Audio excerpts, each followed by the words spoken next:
नमस्कार, मैं हूं विकास सुखीजा और आप देख रहे हैं अब तक टाइम। दोस्तों जो ये तस्वीरें देख रहे हैं ये है मराठा वीरेंद्र वर्मा का काफिला। आपको बता दें मराठा वीरेंद्र वर्मा एनसीपी, नैलो और अकाली दल के गठबंधन से करनाल से लोकसभा का चुनाव लड़ रहे हैं और ये उनका काफिला आज इंद्री हलके के कई गांवों का दौरा कर रहा है। आप तस्वीरों में देख सकते हैं कि आज वीरेंद्र मराठा का जो ये काफिला है अपने आप में एक शक्ति प्रदर्शन का रूप धारण कर गया। आप तस्वीरों में देख सकते हैं किस तरह से लोग देर रात को एक लंबे काफिले के साथ मराठा का जो प्रचार प्रसार चल रहा है उसमें ताकत जोड़ते हुए दिखाई दे रहे हैं। दोस्तों हम चाहेंगे कि आप इस खबर को ज़्यादा से ज़्यादा शेयर कर देना। आप तस्वीरों में देख सकते हैं खास तौर पर एक लंबा काफिला चल रहा है।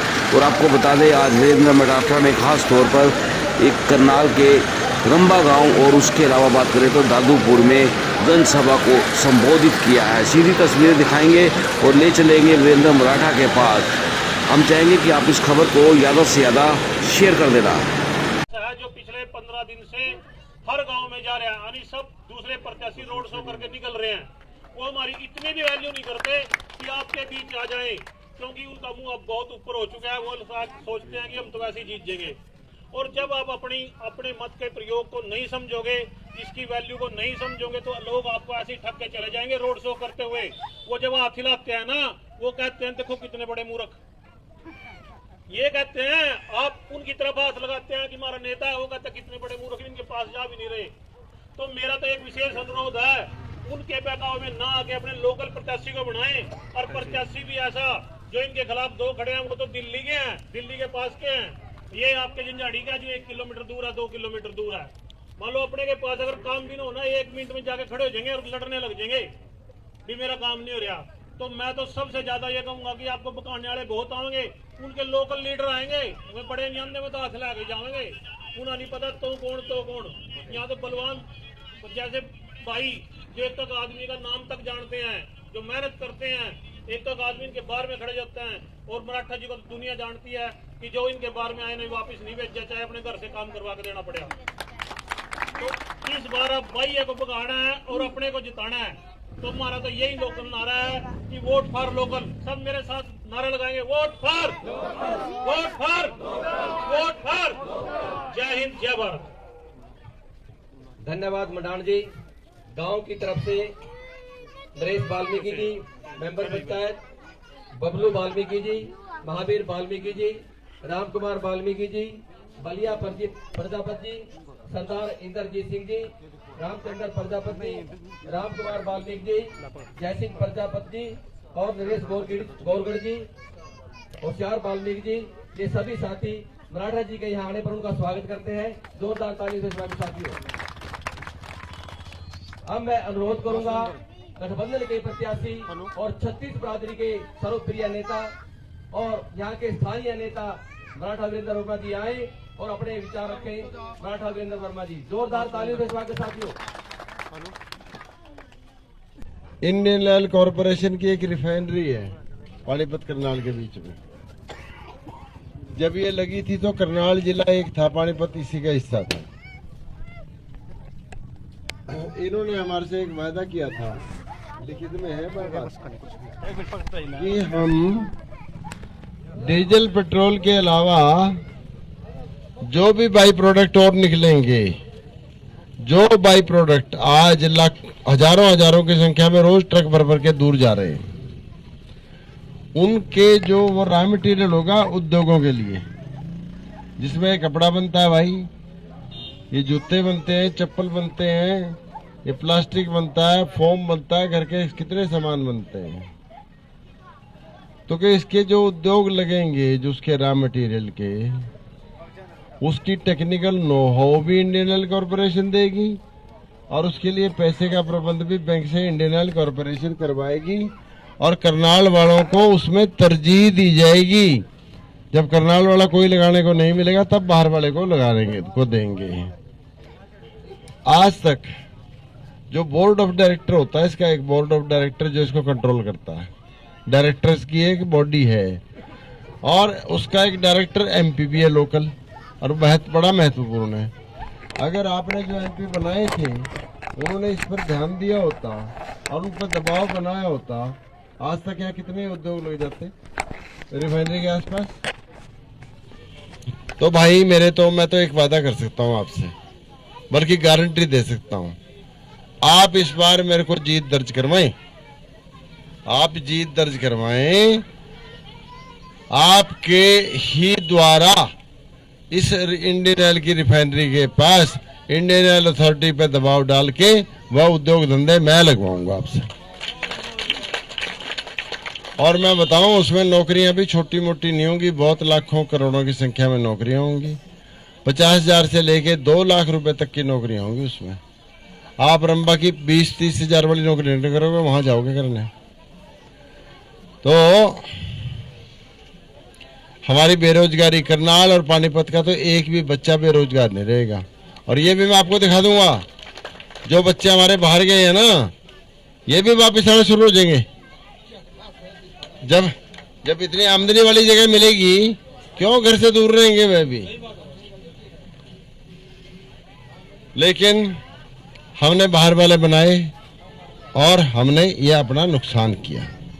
दोषी हम ही हैं, दोषी और कोई नहीं है। अब जीत जब दिखाई देती है, कार्यकर्ता में हौसला होता है और तेज चलता हुआ। और जब जीत नहीं दिखाई देती ना, तो कार्यकर्ता फिर ऐसी मुची मारते हैं जैसे आज मारी थी, हाँ?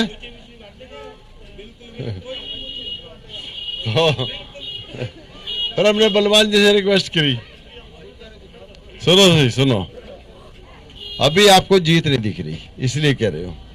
पहले तो आप ये बताओ, चाहे दबाव में हो चाहे चुपचाप हो, जो परिवार पहले हमारे साथ जुड़े थे, क्या उन परिवारों में से वह आज हमारे से दूर हैं? ठीक है, नहीं, परिवार हमारे साथ है ना वो अभी भी। दूसरी बात, 2,30,000 वोट मिला हमें, 12 लाख वोट था, 8 लाख वोट पोल हुआ था, और अब 12 लाख का 21 लाख वोट हो गया, बढ़ गया ना वोट। तो जिस अनुपात में 12 से 21 पहुंचा है, उसी अनुपात में हमारा 2,30,000 वोट जो परिवार हैं वो भी तो बढ़े हैं। तो बढ़ के ये वोट भाई उस अनुपात में बढ़ाएंगे, कितना हो गया, 12 से 21 हुआ, तो ये 4 लाख से ऊपर बनेगा 2,30 का। 4 लाख वोट तो आप भी मानते होंगे हमारे पास है, तभी तो शोर में चला था इंडिया गठबंधन का। अगर मराठा वीरेंद्र वर्मा आ गया तो भाई खट्टर को हरा देगा, समझ रहे हो ना। क्यों, इसके पास वोट बहुत है, वही 4 लाख वोट तो था। अब इनेलो हमारे साथ जुड़ गई, Indian National Lokdal, 2 lakh vote तो इसका भी है। तो 2 लाख ये वोट जुड़ेगा तो 4 और 2 कितने बढ़ गए मेरे भाई। और 21 लाख का 60-65% वोट जो पोल होता है वो कितना बना, 12 लाख के करीब बना। तो 12 लाख में से 6 लाख वोट तो लिए खड़े हो आप, जीत तो दिख रही है।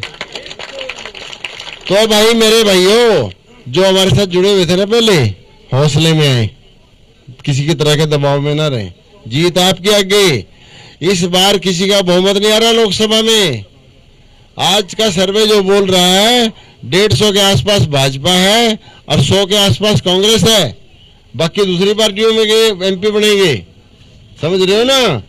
और जिस पार्टी से हम संबंध रख रहे हैं, राष्ट्रवादी कांग्रेस पार्टी, उसके जो प्रधान हैं, राष्ट्रीय अध्यक्ष हैं माननीय शरद पवार जी, राजनीति के चाणक्य तो कहते हैं ना सारे उनको। और जब किसी का बहुमत नहीं आएगा तो इतना काम तो वह कर लेंगे, प्रधानमंत्री कुर्सी पे बैठे वही मिलेंगे इस बार। और मेरे भाइयों, अगर एमपी आपका करनाल से की सीट निकलती है, आपकी करनाल की लोकसभा सीट निकलती है और कुरुक्षेत्र की लोकसभा सीट निकलती है, 2 लोकसभा सीटें निकलने पे मैं एक दावा और करके जा रहा हूं आपके सामने, आने वाले विधानसभा चुनाव जो अक्टूबर-नवंबर में होने हैं, उसमें इनेलो और एनसीपी की गठबंधन की सरकार पूर्ण बहुमत से बनेगी और भाई अभय सिंह चौटाला उसके मुख्यमंत्री होंगे। ऐसा निर्णय भी हमने लिया है। ये गठबंधन हमारा इसी चुनाव के लिए नहीं है, लंबा चलने वाला है और आप सब लोगों को इस बात का बड़ा भारी फायदा होगा। अगली बात भाई, अब हमारे पास ये वोट तो है जीतने लायक, इसका पहरेदारी भी तो करनी है। बराबर में तो बहुत चालाक आदमी बैठे हैं। 2 आदमी है ना भाजपा और कांग्रेस का, उनके ठौर ठिकाने को जानते हो? जानते हो कहाँ के हैं? जानते हो भाई किस तरह के कार कौन से वर्ग से संबंधित है?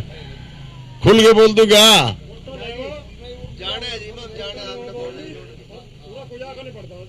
कोई नहीं,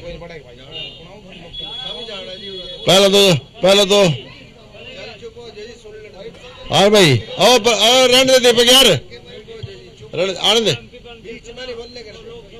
हाँ कोई नहीं। अरे यार ये तो सारे बीच में, वो दोनों में तो कोई नहीं आया, दोनों खड़िया। हाँ ठीक है कि नहीं है? और भाई अगली बात सुन लो, ये भी कोई ना कोई शोर में जाके तो पहरा दोगे अपनी वोटों का, है? सुस्ती में रहेगा, थारी वोट चोरी नहीं करके ले जाओ कोई, ठीक है कि नहीं? तो रुका उठाना पड़ेगा ना, कि रुका उठाओगे कि भी का तो हम अपने लोकल ना बनावेंगे और बाहर वाले ना भगावेंगे। क्या रुका उठाओगे भाई? लोकल को बनाएंगे, लोकल को बनाएंगे, लोकल को बनाएंगे। और छोटा सा बता दूं, जो पहला हमारे प्रधान जी ने मेरे को आया था, vote for, vote for, vote for